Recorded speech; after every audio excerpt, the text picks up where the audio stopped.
Hi. Hi. Welcome to Why Are We Like This, a Heartstopper podcast. I'm Alyssa, she, they. I'm Ashley, she, her. And today we are here with our season 1 wrap-up. Man, that happened so fast. We are done with season 1. At time of recording, just full disclosure, at time of recording, the boyfriend episode just came out 2 days ago. And I mentioned this in Discord, but I fully cried listening to the episode. I was like, I'm sitting here in my bedroom crying at myself and Ashley talking about Heartstopper, and I have no shame. Yeah, I totally teared up going back through it, cutting clips. It's just, there's so many feelings in that episode. Yes. It's truly a roller coaster of emotion. But before Boyfriend dropped, we put out Bully, and there was a question on our Spotify that asked what your favorite movie theater snack preference is. One said they can't go to the movies without a Red Bull and a pretzel, which honestly, good choices. I love this one. An entire rotisserie chicken I snuck in my backpack. God. Oh my God. I saw that one and I was like, I mean, I respect it, but also I feel like the smell of that would be so distracting. I'm just having a mental picture of someone in the middle of a movie theater with a plate and a knife and a fork and an entire chicken. Oh no, I'm just imagining it in the plastic container that it comes in at the grocery store. And you're just using that, which I, honest to God, I have purchased rotisserie chickens. Yeah. And just eaten them out of the goddamn container that they come in because, number one, that I don't have to cook. Number two, I don't have to clean anything. True. That's totally fair. Mm-hmm. Someone said an entire bag of peanut M&Ms and a box of salted popcorn. Classic. Very true. That is classic, yeah. M&Ms and a big Pepsi. Sweet popcorn, I eat it only at cinemas, so if I eat it, I'm immediately in the right mood, which is a good strategy. And then I saved my favorite for last. Nachos with extra cheese, jalapenos, and a slushie, red or blue. Excellent choices. Excellent. Okay. But, do you mix the red and the blue? Sometimes. I know a lot of... I'm not a big slushie person. The texture... just doesn't I don't like the texture, but I know a lot of people who do. And when I worked at the movie theater, a lot of people would ask to mix the red and the blue or the red and the Coke. Oh yeah, to make a cherry Coke. That makes sense. Yeah. Yeah, I've definitely mixed the red and blue before.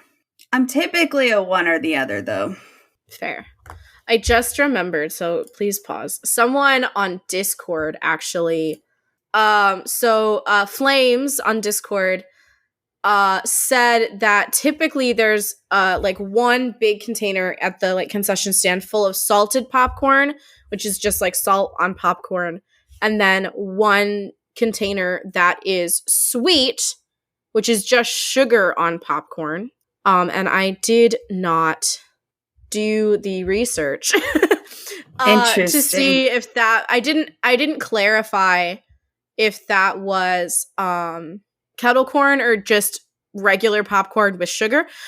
Yeah.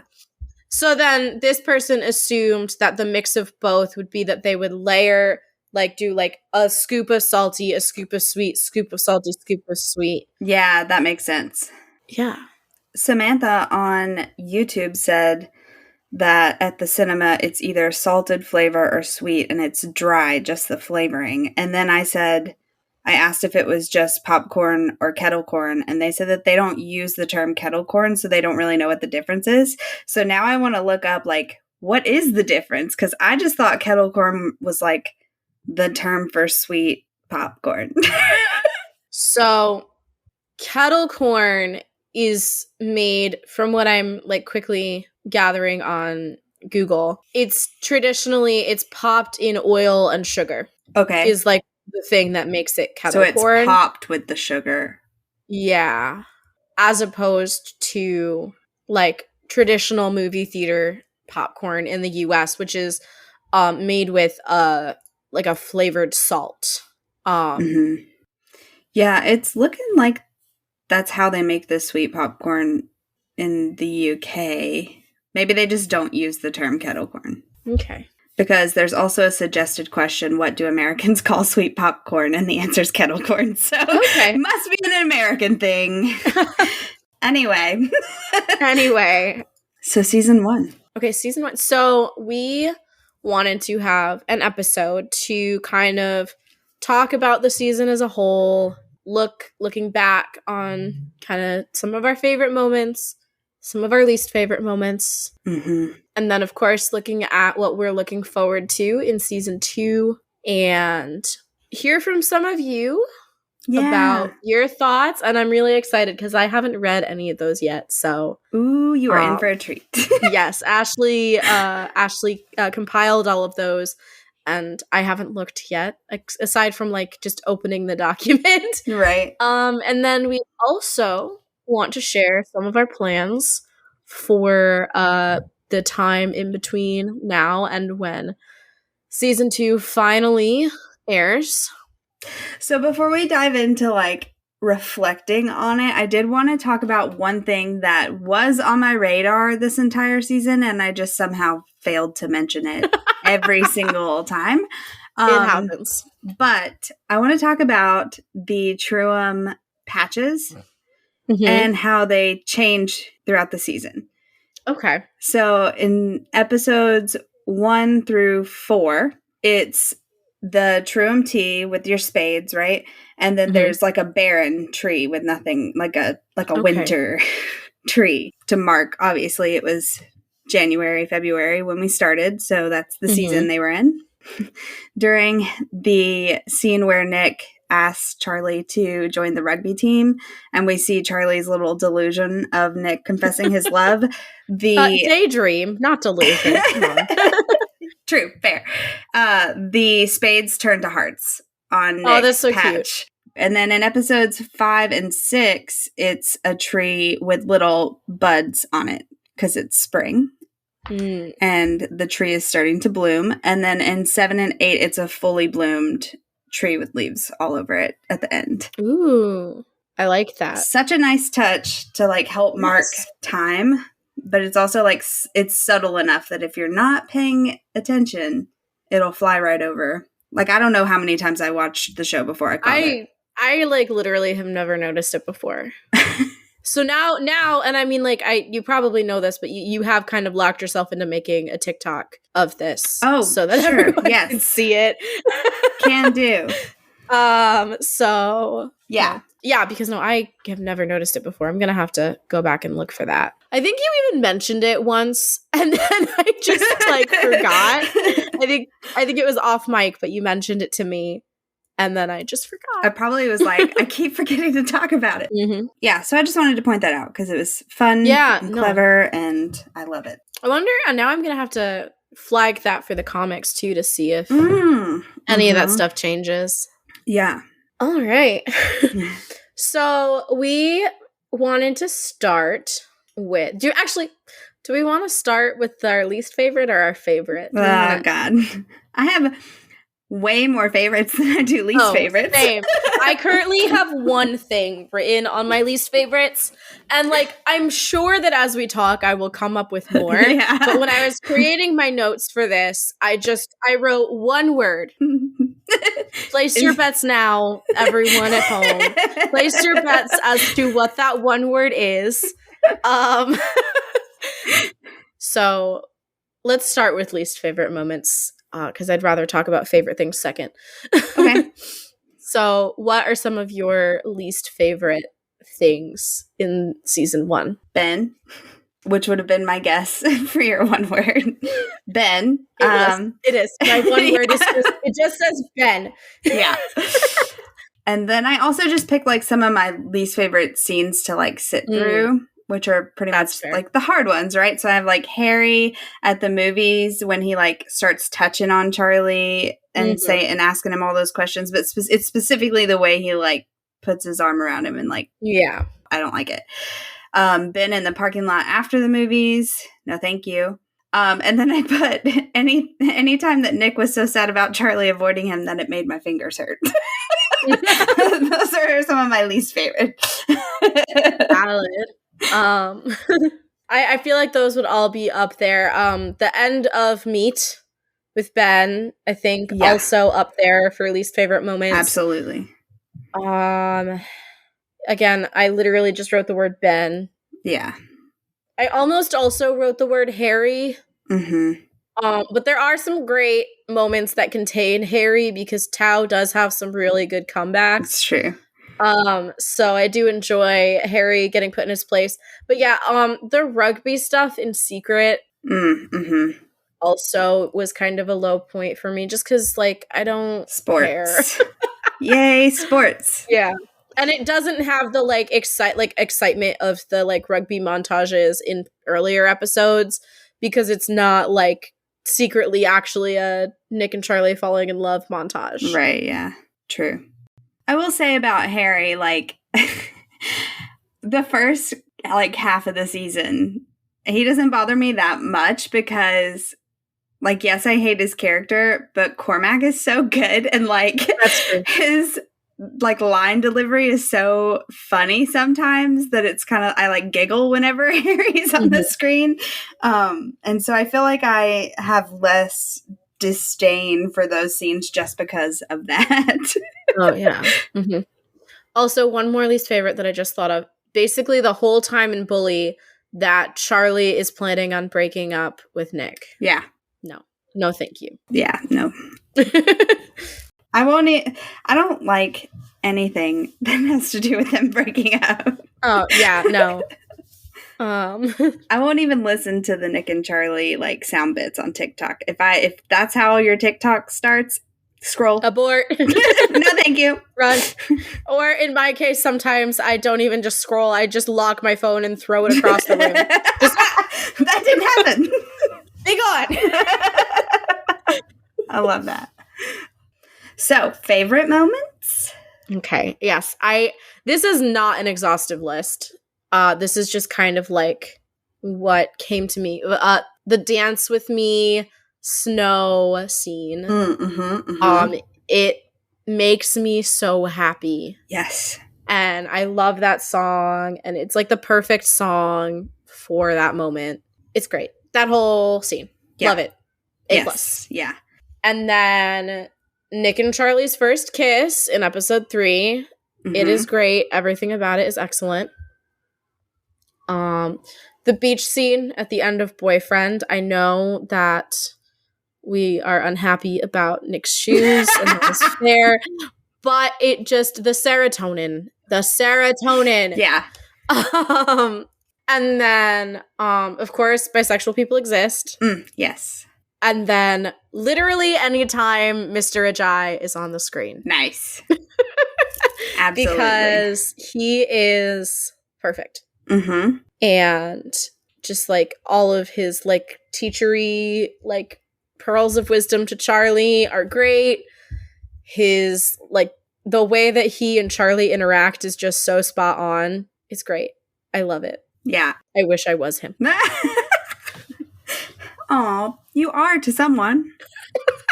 That's true. No, I just like, in general, like I wish that I could have his level of like zero fucks given about things. And his like casual, cool vibe. He has a great attitude. Not my vibe. My vibe is like super chaotic, but that's why you love me. Like I tell my students, I'm like, you guys know that I'm absolutely losing my mind, but that's why you love me. And then last but not least, Oscar winner Olivia Colman. Yeah. Okay. So a lot of yours were on mine. So and mine is, I tried really hard to keep it short, but it's longer than yours for sure. So I'm going to skip the ones you've already said. The first high montage, like when they try to walk in the door at the same time and they're, you know, like just awkward hellos. It just like, it sets up the whole season in like such a good way. And I don't know, it just makes me really happy. So, oh, totally. I also think one of the funniest moments for me was when Elle catches Tara and Darcy's like, I was just admiring your hands. They were so soft. And then Darcy's like, They're so soft. That's the gayest excuse I've ever heard in my life. So I had to shout that scene out. And then I love when Nick invites Charlie to Harry's party and he's clearly like so nervous. Yes. And then obviously rolled in with that is when Nick watches Tara and Darcy kiss on the dance floor. Oh my God, yes. I feel like it's such a turning point for like a good chunk of our main characters. Yes. It's such an important scene and it's so beautifully shot.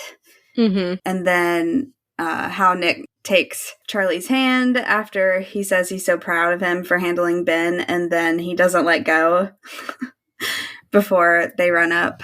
That is like just a subtle little thing that I love so much. The proper full-on gay crisis scene. Yes. Very well acted. Like most of the show, but like that's... Yes. Yeah, no, it's definitely... And then obviously... the pinkies on the desk when they're talking about Charlie's birthday party. Yes. I love that so much that I got it tattooed on me. So must mention it. The bowling scene. Nick and Imogen at the park. And I feel like that is the setup for their friendship that I'm hoping we get to see bloom in season 2. Yes. The Pirates of the Caribbean scene. Oh my God. I'm really mad that I forgot the Pirates of the Caribbean scene. So we spent so much time talking about the Pirates of the Caribbean scene. How did I forget it? This is what I get for not rewatching the entire show in preparation for this episode. Nick and Tara in the gym and just the overall Nick and Tara bonding of episode 6. And then Charlie and Tori at the drums. Oh, yes. I know we already talked about it, but like she's such a good sister and you really see like how much she truly cares about him in that scene. Yeah. Never let anyone make you disappear. Of course. And then you talked about all the beach stuff. And then similar to you having Mr. Ajayi down, I just put any time that Tori was on the screen. Oh, yes. Yeah. Mm-hmm. Which, speaking of Tori, because you informed me the other day. Yes. So I don't know if I talked about this on the podcast. I don't know if I did. But I definitely told Ashley, and I mentioned it in Discord. But so I read Solitaire at the end of 2022 in like November or December, and I didn't love it. It wasn't my favorite thing. And I realized, like, as I was watching Heartstopper again earlier this year, I realized part of it is that Jenny Walzer does such a good job as Tori that the narrator doing the audiobook just didn't feel like Tori to me, which is not that person's fault at all. They do a good job of like doing the thing. It's just that they're not Jenny Walzer. And so my brain is like, this is not Tori.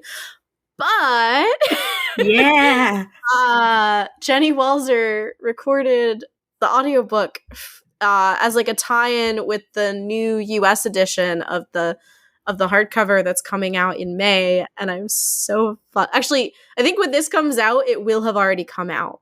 Oh yeah, it might. So yeah, because this is coming out in early May, and so I think it's May 2nd out already when that is coming out.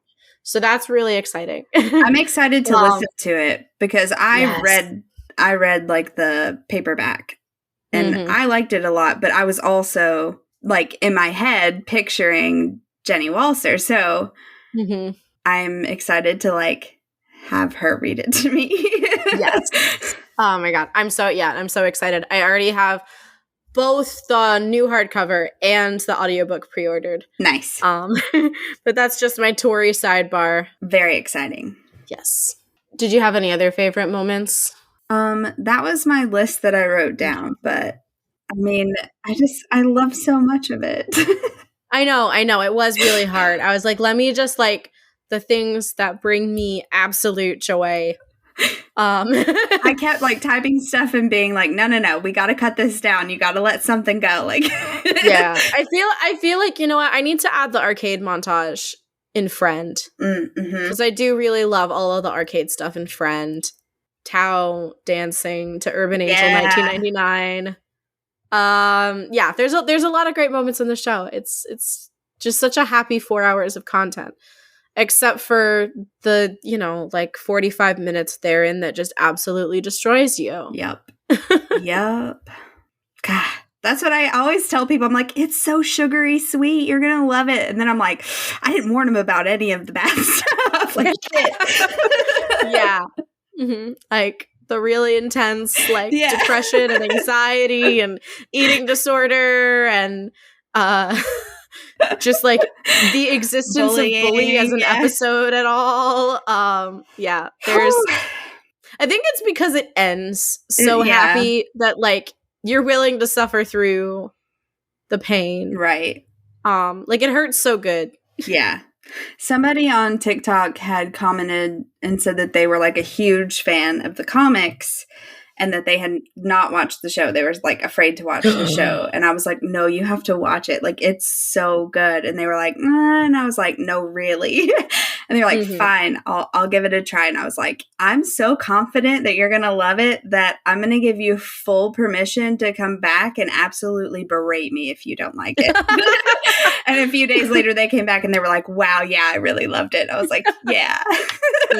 It's, oh my God, it's like one of the best like adaptations of a thing. Mm-hmm. It's excellent. Yeah, I'm so glad that Alice got to be so involved in it because oftentimes that's not the case. Mm-hmm. So, speaking of the comics, we know a lot of what's coming because of the comics. Mm-hmm. So, and then we also just kind of like from like announcements that have been made and things like that, we know some other things as well. So what are you looking forward to in season 2? Oh, well, obviously Paris. Mm-hmm. I'm really looking forward to the party scene, the recharging scene. I'm so excited to get more from the teachers to expand their stories. And then I know we talked about this a little offline before, but all the new cast members, I'm very excited to like meet and learn about their characters. And Imogen. I love my girl. I could not wait. So, oh my God, yes. So I have a very similar list to you. So for the Paris trip, my 2 kind of bullet points are the truth or dare scene at the party. At Nick speaking French. Yeah, yes. And then specifically Charlie hearing it for the first time and absolutely melting. Yes. I am so excited. I'm really hoping that they have that little bit actually with Charlie's grandparents where Charlie is like trying to speak French because I think that'll be adorable and I will be able to Spanish to critique the Spanish. You did say French again. It's okay. We all know that my brain no work good.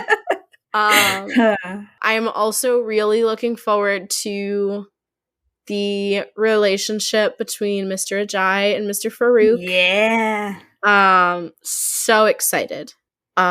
Imogen, Sahar. I'm so excited to meet Sahar. I can't believe I forgot Sahar. I'm so excited to meet her and like get to like kind of dig into that. I have to imagine she and Imogen are going to be like BFFs. Oh yeah, for sure. If not more than BFFs. I was waiting for that. I would really love an Imogen Sahar romance arc. Alice, if you're listening, please. Even if it's not in season 2, like if we could like start that for season 3. And I am really excited to see Elle's friends that like are these entirely new characters that are being cast or that have been cast. Yeah. I'm really excited to see what they do with those characters. And in a similar vein, I'm really excited to see what they do with Isaac because it was teased that we're going to get more of Isaac and his asexuality and all of that. So that's really exciting. Yes. Stoked for that. I also didn't mention I'm excited for just to like see all the awkwardness of Tao and Elle finally realizing and acting on their feelings. I'm curious as to how they're going to do, because it's going to have to change, because their story, I feel like, has changed the most of the group. So I'm interested to see and like how they're going to swing that. I'm also really interested to see how some of the dynamics in Paris are going to play out differently, because Tao knows already. Because like Tao not knowing is like a huge catalyst for some of the events in Paris, and I'm really like, I'm interested to see how they're going to adapt things to work around that. Because like I get why they chose to have Tao find out in season 1. I'm really intrigued to see what they're going to do to achieve the same ends in season 2, because I need that love bite, and I need that I need the truth or dare, and I need Nick to be like, I know who did it. I need it so bad. I feel like they can still do all that with Tao knowing, because it's going to be like the whole class, you know? That's true. It's going to be interesting, like, to see who they include. Like, who have we already seen in season 1 that's going to be in that circle that we're not expecting? Well, I mean, we know James is going to be there, because we know who James is, and like James needs to be there, right? Obviously, but I am excited to see like who all is gonna be in that circle. I really hope that like some of the girls who were like talking about like how cool it was that Tara is out, the like band girl, I hope she's there, like, or like one of the girls from who was like talking about like, you know, sometimes girls just do that, right? Or like the girl that was like smiling and clapping while Tara and Darcy were kissing at sports day. So some of the random extras, I hope that we see back. That's gonna be so fun. There's so much that's gonna be so fun.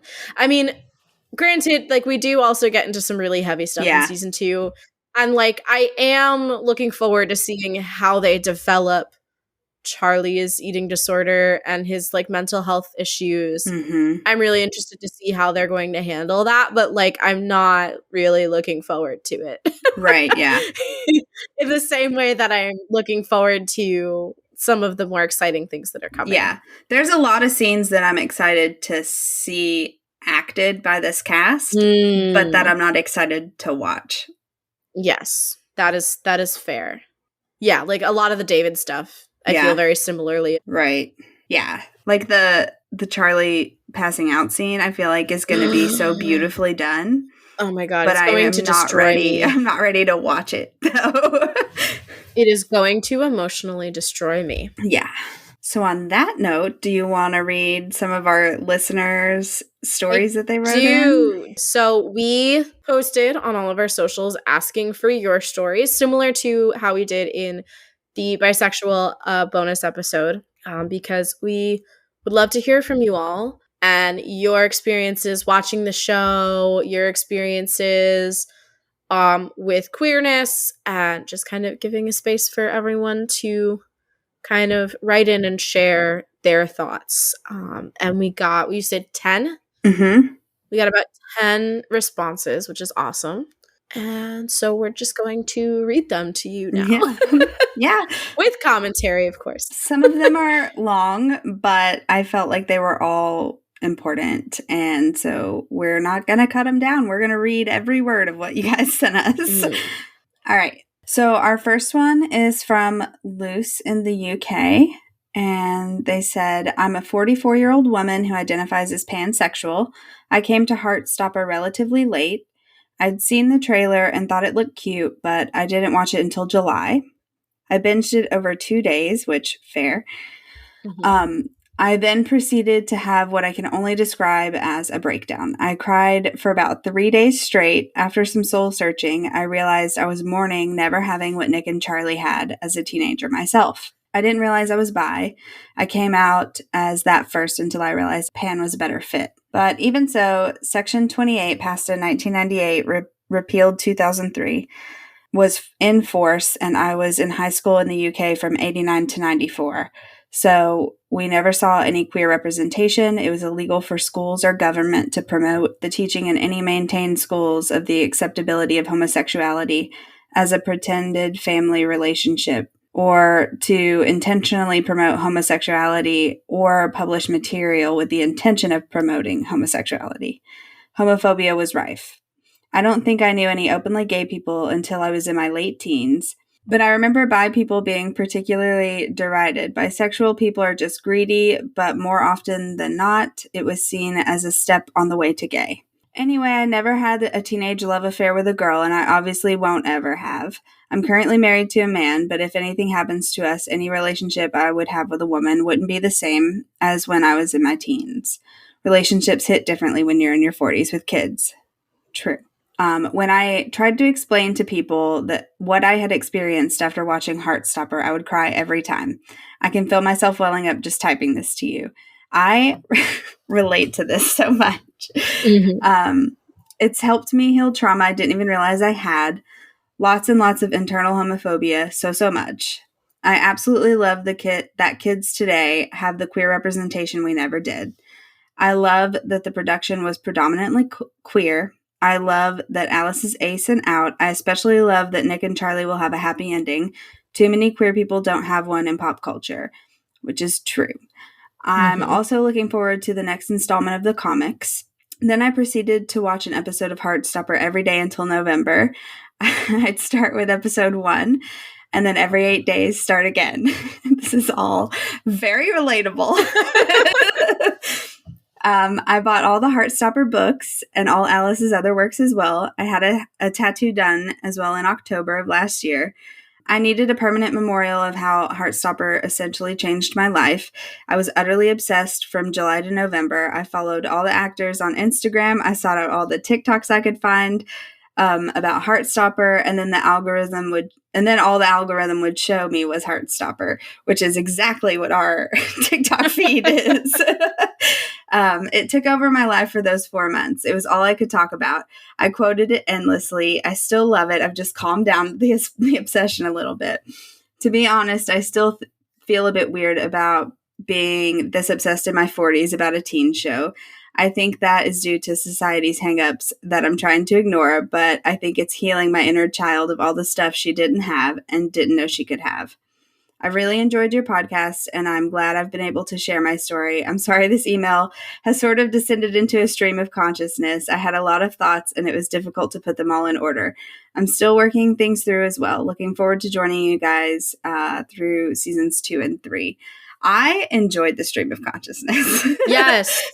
That's exactly how I write my shit too. So it was very relatable. I also, like, when I found it, just like hyper fixated on it. Obviously, I mean, I started a fucking podcast about it.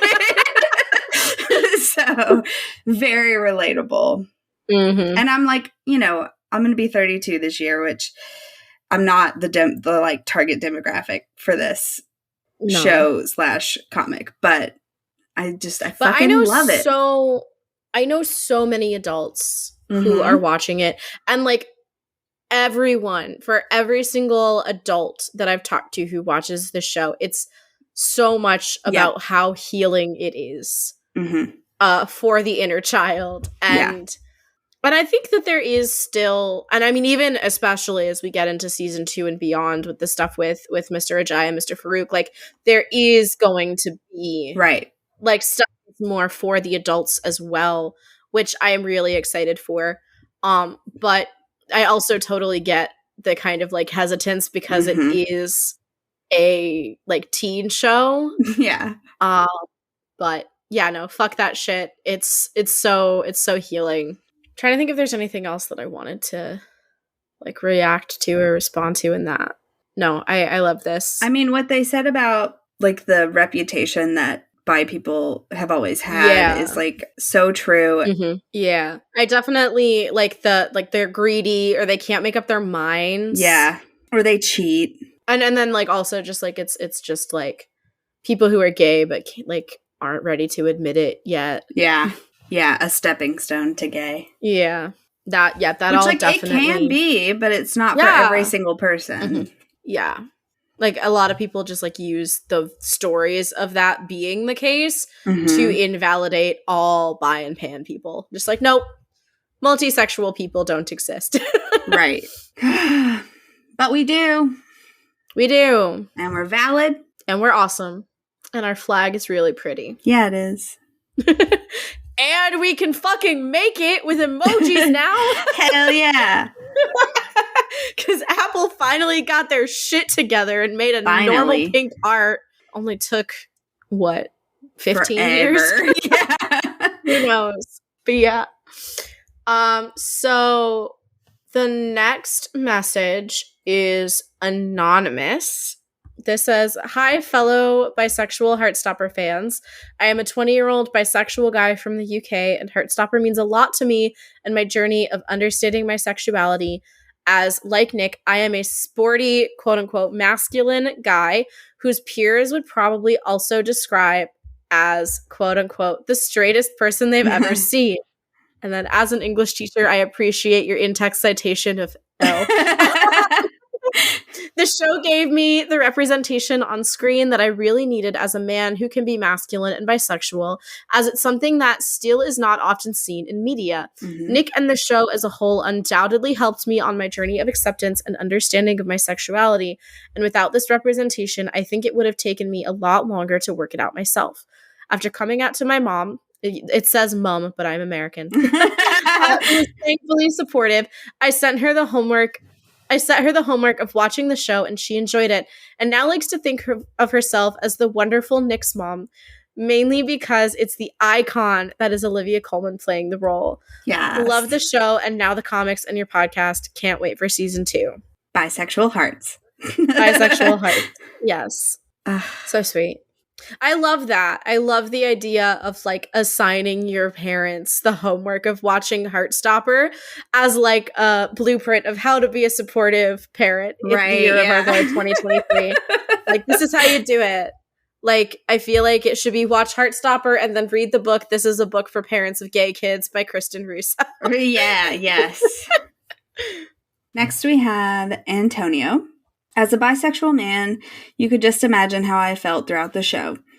I pulled off watching until literally spring break of 2023 because when it came out in 2022, I wasn't comfortable watching it openly because I'm still sort of coming out publicly.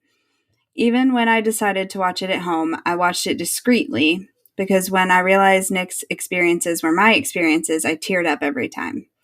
From his awakening, the two sides of him with his friends / Imogen and Charlie, to accepting his sexuality, it all made me feel valid, like my thoughts and feelings actually mattered in becoming the person I am now. I'm still working on expressing my thoughts and feelings, more so with my bisexuality, but Heartstopper really showed me that it's okay to take time and process and conclude my feelings. Thanks to this show, I feel like I've discovered / accepted more of who I am compared to how I was before watching the show. I will forever be grateful for this show and its stories, especially that of Nick Nelson, and showing me and my sexuality are and have always been valid. I just discovered your podcast today, which I love that. And you still wrote in. Love it. And I love everything about it. I hope this isn't too long for the show, but I find it amazing that this podcast is what this podcast is doing and sharing / relating to experiences from the show. We'll definitely be tuning in from now on. Have a great rest of the week. Thank you. I know, like, it says spring break 2023, and, like, I'm assuming that's, like, recent. Yeah. That's recent. Like, that would have been, like, within the last month. So thank you for tuning in, and thank you for writing in. I can't wait for you to get to our bisexual bonus episode. Yeah. Nick is just, like, such an important character. Oh, he is. Because we've talked about this before, but there's no one like him in pop culture right now, and therefore ever. Right. Yeah, he's really, really, really important. Yeah. All right. So our next message is from Cassandra. And Cassandra says, "Hey, my name is Cassandra, and I actually don't have a queer story to share because I'm not queer. My best friend has developed an eating disorder, and she rarely has enough energy to go to school or hang out with me. Of course, I support her as best I can, but that is hard sometimes. We haven't seen it that much in the TV series yet, but Charlie's eating disorder hit me differently than anything else I've ever read. I also see a lot of myself in Charlie. I dealt with a lot of anxiety and overthinking, and I don't really have anyone to tell about it to. Heartstopper is as a series, brings me so much joy in a really hard period for me. Charlie's character arc is especially really special to me. I don't know if this story is suitable for your podcast, but thank you so much for reading anyways. Very relevant. Very relevant. Like I really appreciate that we have kind of something that's about this part of the show and about the comics, because like, yeah, I feel like a lot of us do get so caught up in the queerness of it, and like that is a huge part of it, but Charlie's like personal arc with his eating disorder and his mental health really, really speak to a lot of people in a lot of ways, myself included. Yeah. Yeah. And so no, we really appreciate you writing in to kind of talk about that side of things as well. Mm-hmm. Yeah. And showing the eating disorder, now that Heartstopper is like mainstream, like it's Netflix successful, like it's going to be so important to see this kind of representation for eating disorders, especially with like it's going to be a teen male, so that's like never seen. So yeah, it's exciting that it got so popular and that it's going to be able to touch so many more people. Yeah, and like even thinking ahead to, I have to assume that a lot of the more intense like mental health and eating disorder stuff is going to come in season 3, right? But like I think that the way that the comics handle Nick's like trying to deal with it, and like how he is able to support Charlie, and him and Charlie navigating like helping Charlie get help, I think that is going to be so important to so many people, like whether you're the friend of someone with an eating disorder who doesn't know how to support that person, or whether you are struggling with an eating disorder and maybe you don't realize it. Yeah. And maybe you'll see, oh, hey, I do that. And oh, hey, maybe I do need help. And that it's okay to get help because it's okay for Charlie to get help. So right. It's going to help so many people in so many ways. And I am really excited to see, because I'm sure they're going to handle it with the utmost care. Yeah. I don't think that Alice would allow them to do otherwise. It's true, yeah. I'm so glad that she's, like, getting to write all the scripts because... Yeah. Oh, God. Okay, so next we have Josh. Love your podcast. Almost a year out from season 1's premiere and no release date for season 2. I find myself antsy for more Heartstopper content. Thanks for us too. Yeah, yes. Constantly looking. Thanks for your podcast. It has given me something to look forward to every other Wednesday. I watched Heartstopper a few days after it premiered. To be honest, I just needed something to watch and had seen a couple of Instagram stories with the trailer and thought it would be a good way to kill a few hours. Which, like, what a lovely way to go into it. What I wasn't expecting was for it to hit me like a train. Relatable. For context, I'm 34. I was 33 at the time, and grew up in the rural Midwest. So nothing like this really existed when I was a teenager. If it did, it wasn't accessible to me. The first time I watched it, I was expecting the common MLM trope around every corner, and it was always such a relief when that didn't happen or where it was resolved almost immediately. I had a lot of big feelings while watching it in a way that I'm not sure I've ever felt with any other show or movie. Initially, I felt pretty resentful that this didn't exist sooner, but grateful that it existed at all. It took me several rewatches to even start to figure out why it was literally making me sob every time I watched it, and why it was having such an effect on me. The comics are included in this. I've never identified with a fictional character as much as I have Charlie. It's the first time I ever felt genuinely seen by media. My young adult life has so many things in common with Charlie's story, minus the support that got him through all of it. I wasn't outed per se, but people knew even before I came out to anyone. And it being like 2007, 2008, people weren't super tactful about it. Not super long after I officially came out in college, I had a bin. even kind of look like the Walmart brand Sebastian Croft. That's great. Like, it's terrible that this happened, but like that statement is excellent. Yeah. I won't go into detail, but I had to deal with that alone. It almost destroyed me, and I've still never really re-engaged with any sort of romantic interest since then. My mom is weird about food and weight, so I've never had a healthy relationship with food. And anxiety and depression are just kind of the backdrop to every part of my life. Charlie was the first time I've ever seen it from the outside, and it took me many, many rewatches of the show and reading the comics to even understand that's what was causing my really big emotions. I was seeing myself in Charlie, seeing Charlie have the love and support that I was desperate for. It felt like I'm in a timeline where Charlie doesn't find Nick. Oh, it felt a little like I'm in the timeline where Charlie doesn't find Nick. The hardest thing to grapple with was the cognitive dissonance between protectiveness and love I felt towards Charlie as a character, while looking at myself and my own past not particularly kindly. Ultimately, I realized that I need to treat myself with the same understanding and kindness that I would give to a completely fictional character. It's not like I've immediately gone from being very negative towards myself to super positive, but I'm trying to make small steps incrementally to be kinder to myself. I can't help but feel if the show or comics had existed 20 years ago, maybe my life would have taken a slightly different trajectory. I wouldn't have necessarily been stumbling blindly through my own experiences because I would have had some of the representation and role models that my straight peers have had their whole lives. Maybe my life would be exactly the same either way. There's no way to know. I'm so happy Heartstopper exists now for me, for the current teenagers and adults, and for anyone else who needs it. I do think it's long overdue. We can't change the past, but I hope we can make it better for future LGBTQIA plus kids. Though things are looking pretty fucking rocky right now here in the US. Yes, it fucking is. So this one was also really relatable to me. Just like in the way that they relate to Charlie. I've not always been super kind to myself. It's something that I struggle with. It's something that is really fucking difficult to change and work on.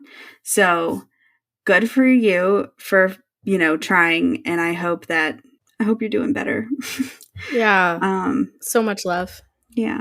Thank you for writing in. And yeah, I think if I had this when I was younger, I mean, yeah, a lot of the struggles that I went through may have been better.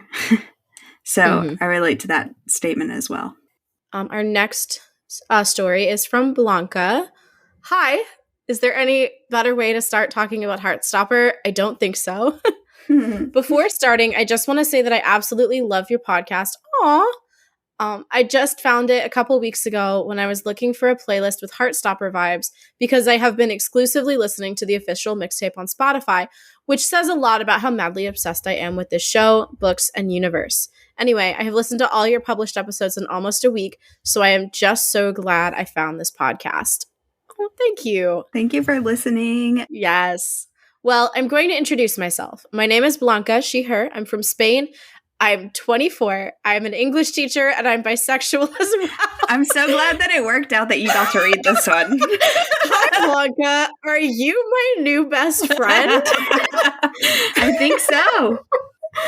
I found out, or realized, however you want to call it, that I also liked girls 3 years ago, although looking back, it was there for a long time. My sister wanted to watch Camp Rock because of the Jonas Brothers, and I was just so obsessed with Caitlyn. How could I not see it?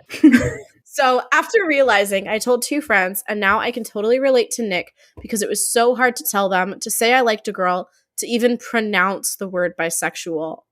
Then, after a year or so, I started reading LGBTQ plus books or watching films and shows to feel represented in any way. And then last year, I found Heartstopper. I remember reading the 4 volumes nonstop while having lunch at work, while walking home, in every break I had. Yes, really healthy, I know. A month after that, I saw the trailer on Netflix and I thought, oh, this story seems familiar to me, and something clicked in my head and I was extremely excited about it. And after 2 years and a half of knowing, I showed this trailer to my sister and it gave me the strength to tell her I was bisexual. Of course, when it was released, we watched it together and she started obsessing with it, but not as much as me. And at some point, I just paused the show and tried to explain to her why it had been so difficult to me to tell her, because I was afraid she started seeing me as a different person. I had known the two friends I told about before only for a couple of years, so it was kind of easier for me to tell them. Then we cried with the coming out scene with Nick and his mom, and now we are closer than ever, even though we are living in different cities. So the thing is, Heartstopper has helped me loving myself and accepting who I am and who I love, despite the internalized biphobia I am now aware of. Every time I rewatch it, I feel more confident with everything. It also made it easier for me to tell the person that means the most to me that I was bisexual. It shows a queer story, several indeed, that ends well with loving and supporting people, so it gives me hope for the future to be happy with whoever I end up sharing my life with. It has let me feel represented and totally relate to one character, Nick, obviously, with all the confusion, angst for not knowing who I am, fear for what people can think, and then giving me the trust and again hope for the future, because now I know it gets better. I also want to mention the conversation with Imogen in Chapter 5 and how Nick's words hit me deeply, or the 21-year-old me to be accurate, when I was just figuring everything out. Then I need to comment on the moment in which Nick asks Charlie how he knew he was gay, because having all those people and their experiences around him just makes Nick so lucky from my point of view. In my case, although I know some people in my town who are part of the LGBTQ plus community, I have never talked to any of them. So having shows or books like that, or podcasts like yours, really helps with understanding myself and knowing I'm not alone with my feelings. And really, the beginning of episode 3 is just extremely hard and heartbreaking for how real it is with this fear and angst Nick is feeling, and which I can also feel in my chest while seeing it. But, there's always a but. I feel like the show should include a disclaimer at the beginning of each episode saying that watching it doesn't make sure you'll have a story like that in your real life, no matter if you watch it every month or twice a week. It is just their story and not yours. Just kidding. But then maybe not totally kidding, I think that's all, which is, in fact, a lot, I know. But you can ignore whatever you want, really. Can't wait for this wrap-up episode and all the upcoming ones as well. So relatable. Yeah. Oh my God. I love that you were able to use this to help you come out to your sister. I love that so much, Blanca. Also, thank you for being so nice. Yes, thank you. Like, I'm having emotions. It's actually difficult to read. Everybody's so nice. Yes. Okay, so the next one is from G. Hey, Alyssa and Ashley. So many thoughts about Heartstopper. Hope I'm not too late. You were not. Anywho, I'm a woman in my mid-50s, bisexual, happily monogamously married to a man for 25 plus years with 3 kids. I'm an elementary school teacher.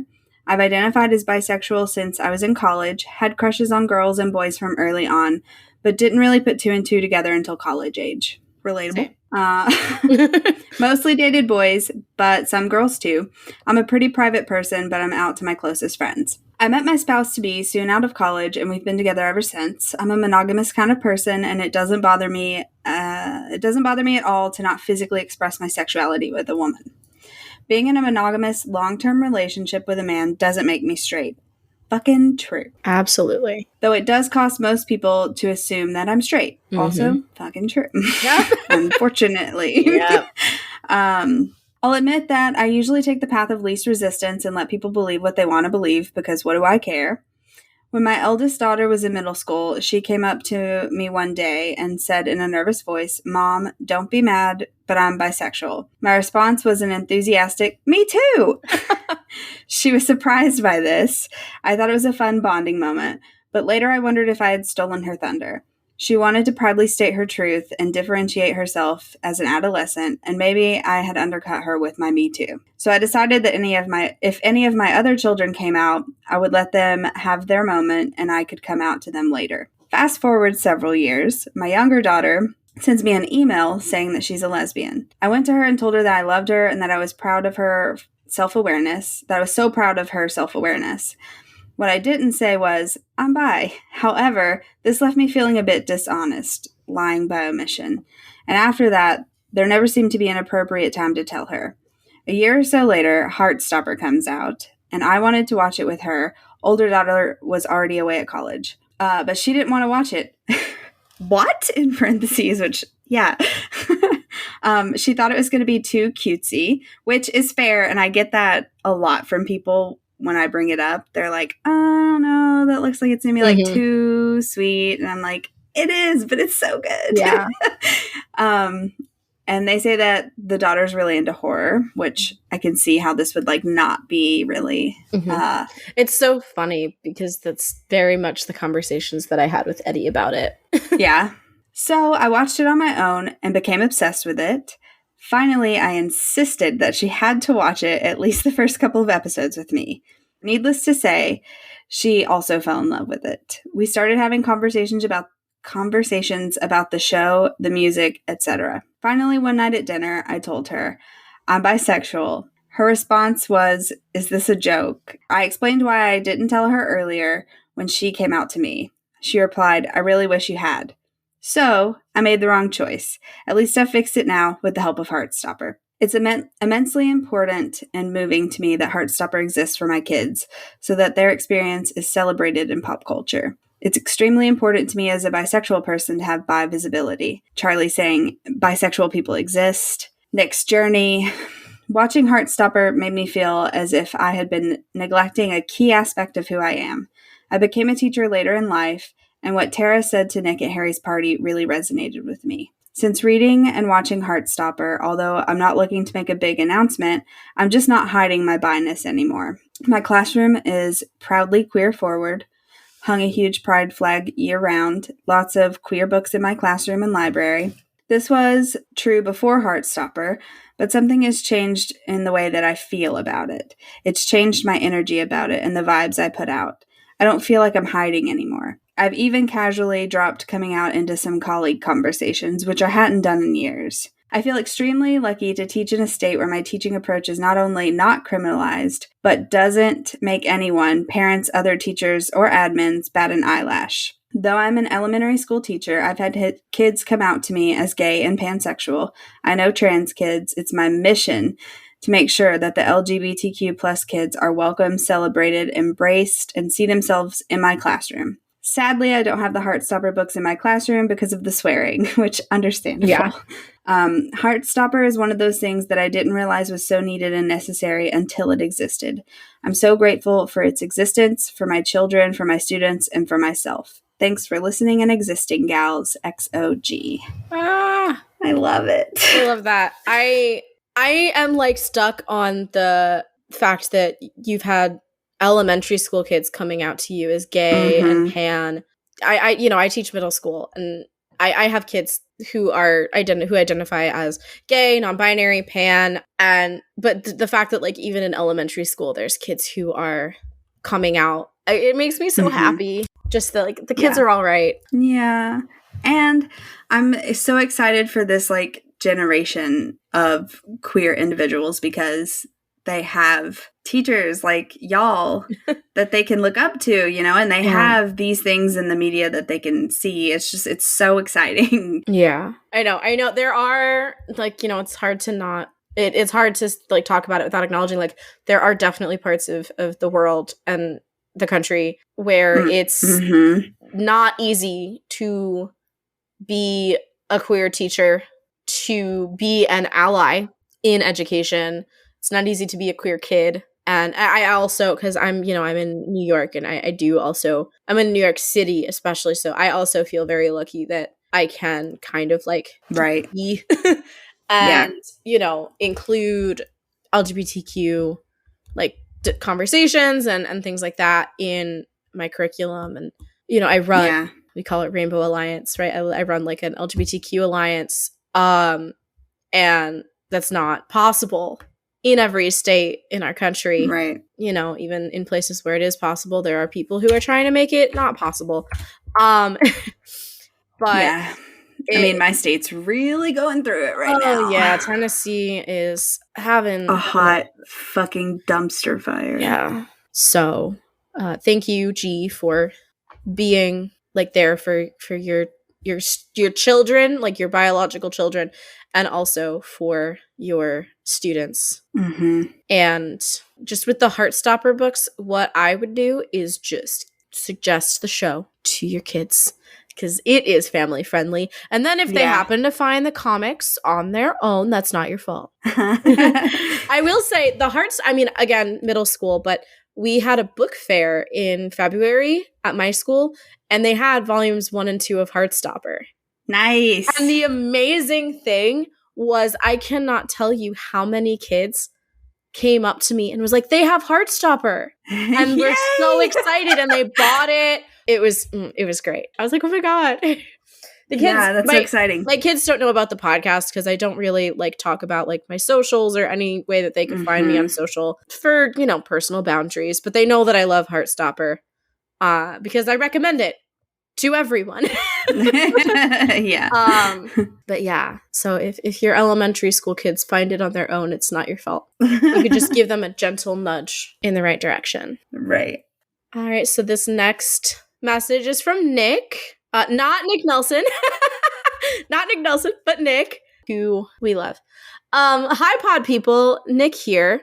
Heartstopper means a lot of things to me, but the thing that I often think about is how much younger me would have benefited from the graphic novels and the show. Long story short, I grew up in rural Louisiana, had a pretty dysfunctional family life, and honestly spent a lot of my adolescence trying not to be noticed. Not the best environment for any sensitive kid, really, not to mention a queer kid. Just to be able to see examples of healthy and happy queer relationships and friendships, I'm pretty sure that would have made younger me feel so much less alone. I think it would have helped me navigate those early romantic relationships in healthier ways too. I don't think I truly found my self-worth until my mid-20s. I definitely didn't come into a healthy and fulfilling romantic relationship until after the self-worth work. That was hard to say. Self-worth work. I spent a lot of time and energy during my late teens and early 20s in relationships that weren't very good for me. Things are much better now. There's so much to learn from all the relationships and friendships in Heartstopper. Finding friends and partners who treat you like how the Heartstopper gang treats each other, that's a good standard to go by. Heartstopper opened up a lot of old wounds for me, very much the, wow, I wish my young life could have been like this melancholy. But it also brought and brings me so much happiness and queer joy. It makes me feel so seen. I'll end it there. Love the podcast and keep up the great work. Thank you for writing in. I don't think I truly found my self-worth until my mid-20s. Hit me like a ton of bricks. Cause same. So much love. Yes.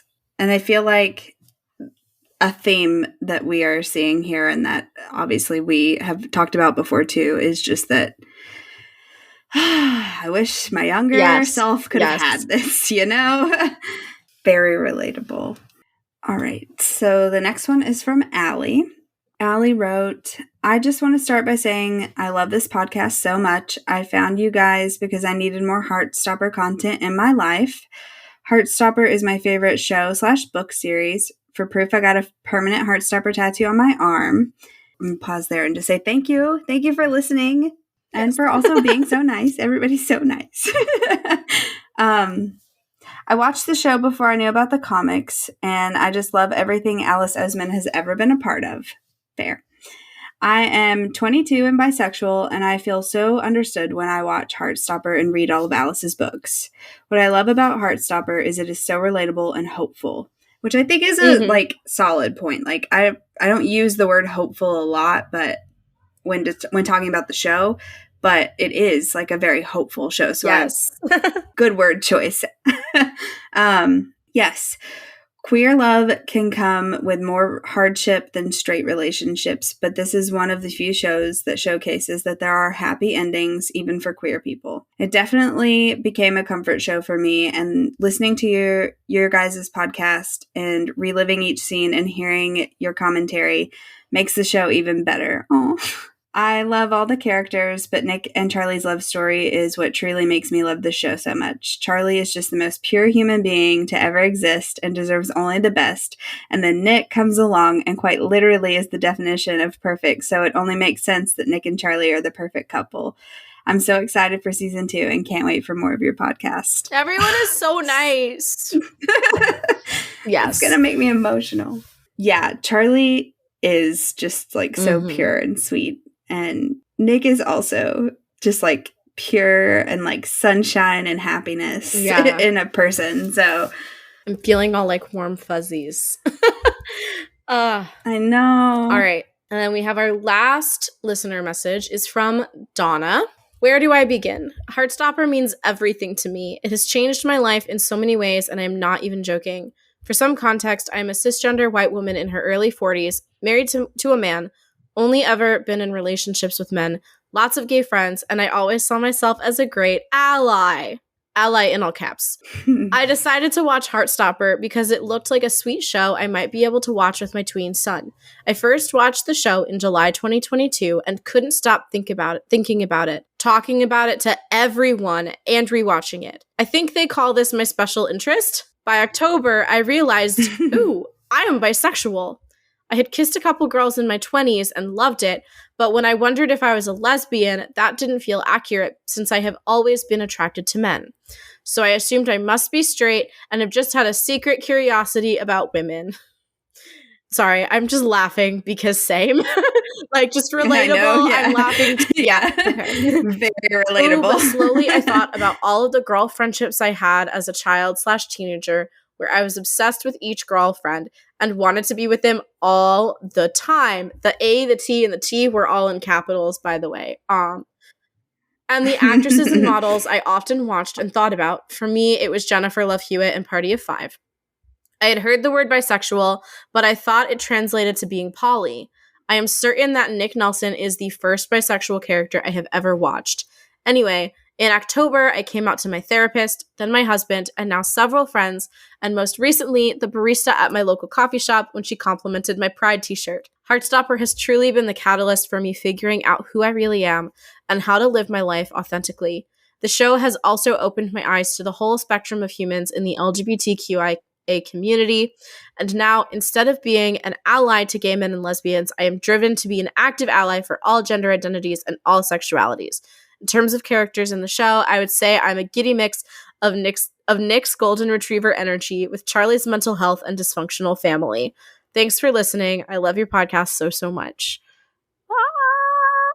I love it. Oh my god. So relatable. Jennifer Love Hewitt, great choice. Solid selection. Also, again, just super relatable, going back to like thinking about like your friendships and the actresses. Like, I know we did a whole episode on it, but like, so relatable. Also, congratulations on beginning to come out to people. That's so exciting. Yeah. Oh, thank you everybody for writing in. Those were really... Yes, they were all so sweet. You guys are all so nice. That just made me so happy. All right. So, as a lot of those mentioned, right, that y'all are looking forward to more. And obviously the big question is, what the hell are we going to do? Because we don't even know when season 2 is going to be out. No announcements. Pointedly staring at Netflix. We're going to be taking a short break. We're going to take a month off just to kind of get our bearings and breathe for a little bit. And then we will be back to discuss the comics. Ayo! Yeah, I'm excited. I'm really excited. So we're going to be doing 1 chapter per episode. And we're going to be sprinkling in some bonus episodes. Which I'm going to let Ashley talk about because it was your idea. So we have some exciting guests lined up just to come on and do some short little bonus episodes where we kind of pick their brain about the season as a whole, and the comics if they've read them. And yeah, just continue to talk about it. Basically, we don't want to stop talking about it. And so we're going to bring some other people on to continue to talk about it. And also just to like get some other perspectives. You know, we're just 2 people. So to hear from some other voices. So yeah, I think that will be really fun. I'm so excited. I'm very excited. I'm excited for all of it. And I actually do want to share that over in Discord land, for those of you who haven't joined the Why Are We Like This Discord yet, we will put the invite link in the show notes and you should come join us. But we're going to be hosting some read-alongs as we are reading the comics, just to get your perspectives as well and just to kind of like have a fun place to talk about it and nerd out about it together. So I am working on the schedule for that to kind of coincide with when we will be recording the episodes for each of the chapters, so that hopefully I can share some of folks' different ideas in those episodes. And I will be posting that all in the Discord, and we will also share that stuff on Instagram as well. Yeah.